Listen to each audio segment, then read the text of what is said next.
사랑하는 뉴송 가족 여러분, 이번 주 오메가 말씀을 전하러 온 김지은 리더입니다. 오늘부터 블레싱 투 20가 시작되었습니다. 오늘의 오메가를 듣고 이 도시에 축복이 필요한 사람들에게 담대히 나아가는 첫 번째 동력이 되기를 축복합니다.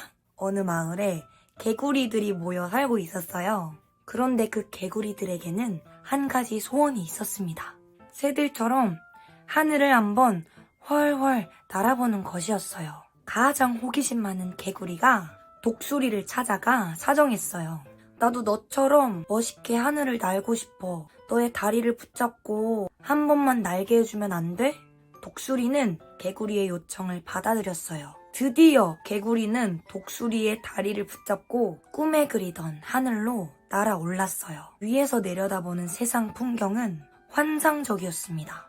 땅에 있는 개구리들이 부러운 눈빛으로 하늘의 개구리를 바라보았고 그중 한 개구리가 하늘의 개구리에게 물었습니다. 누가 이런 기막힌 생각을 해냈니? 그러자 개구리는 우쭐해져서 독수리를 붙잡은 손을 놓고 자신을 가리키며 말했습니다. 내가 했지. 그 순간 개구리는 여지없이 땅으로 추락해버리고 말았습니다. 오늘 이 한 개구리의 이야기는 본문에 등장하는 아수르의 왕 산헤립의 모습을 잘 보여주고 있습니다. 오늘 이야기는 아수르에 의해 멸망의 위기에 처한 유다의 왕 히스기야가 간절히 하나님께서 구원하시기를 기도했고 그 기도에 대한 주님의 응답입니다. 곧 하나님께서 아수르의 왕 산헤립의 교만을 심판하시겠다는 내용입니다. 산헤립은 자신이 정복했던 모든 나라의 이름을 언급하며 하나님도 자신을 이길 수 없다는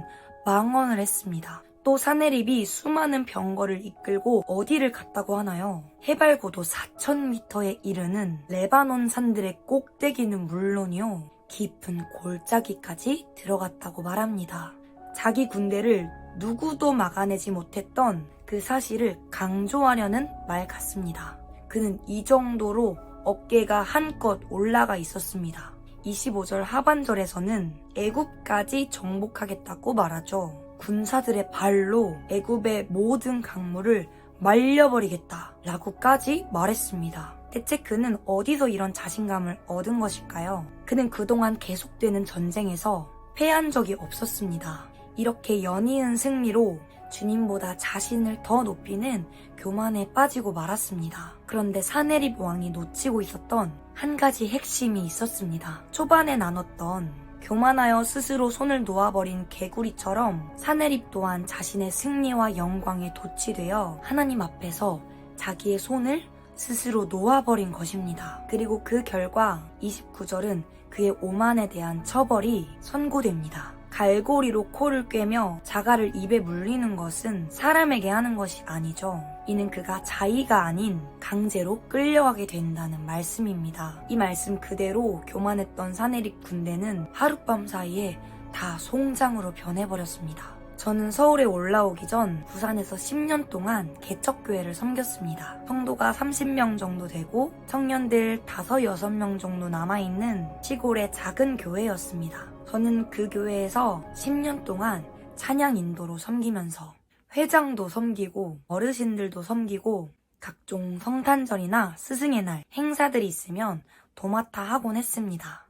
처음엔 그 일을 하는 것이 재밌고 주변에서 칭찬받는 게 좋았고 오히려 제가 하고 싶어 했어요. 그런데 중학생이 되고 고등학생이 되면서는 저를 더 인정해주고 높여주는 실용음악, 즉 세상 음악을 하는 게 더 즐거웠고 교회에서 이름도 빛도 없이 겨우 5명이 듣는 찬양은 저에게 초라해 보이는 거죠. 그래서 꿈이라는 핑계로 서울에 올라와 제가 더 잘하는 음악을 하고자 했어요. 그렇게 1-2달 동안 교회를 나가지 않고 음악에만 집중하던 어느 날 마음 안에 주님의 음성이 들려오기 시작했어요. 지은아, 내 손을 놓지 마. 내가 아직 너를 잡고 있단다. 그런데 놀랍게 다음날 다니던 음악학원의 원장님께서 뉴송처치를 소개해 주셨고 그곳에서 사랑하는 목사님과 사모님, 공동체를 만나 지금까지 주님의 은혜의 날들을 누리고 있습니다. 그리고 깨닫기 시작했습니다. 나에게 노래라는 은사를 주신 분은 하나님이셨고 하나님을 위해서만 노래해야겠다. 여러분, 그 개척 교회에서 제가 아주 어릴 때부터 저를 찬양의 자리에 세워주지 않으셨다면 저는 음악의 음자도 몰랐을 겁니다. 결국 모든 것이 하나님의 인도하심이며 나는 통로에 불과하구나 라는 것을 깨달았습니다. 이 불투투의 시즌, 하나님은 여러분을 거룩한 통로로 부르셨습니다. 그래서 우리는 그 번성의 기름 부으심을 흘려보내기만 하면 됩니다. 우리가 우리의 힘으로 애써서 되어지는 것이 아닙니다.